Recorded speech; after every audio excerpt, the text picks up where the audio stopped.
क्या आप जानते हैं कि उम्मुल मोमिनीन सैयदा आयशा से रिवायत है कि एक मौके पर अपनी वफात से कबल रसूलुल्लाह सल्लल्लाहु अलैहि वसल्लम ने अपनी बेटी सैयदा फातिमा से फरमाया, हर नबी अपने से पिछले नबी की उम्र का निसफ हिस्सा जरूर पाता है।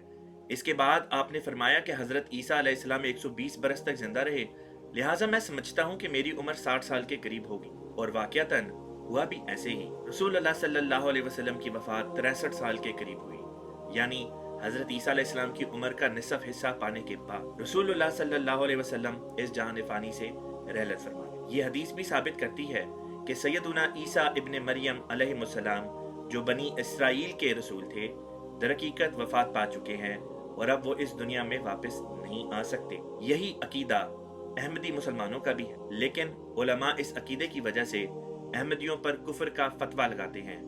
खुद सोचें और फिर अपने दिल से पूछें कि गुमराह कौन साबित हुआ।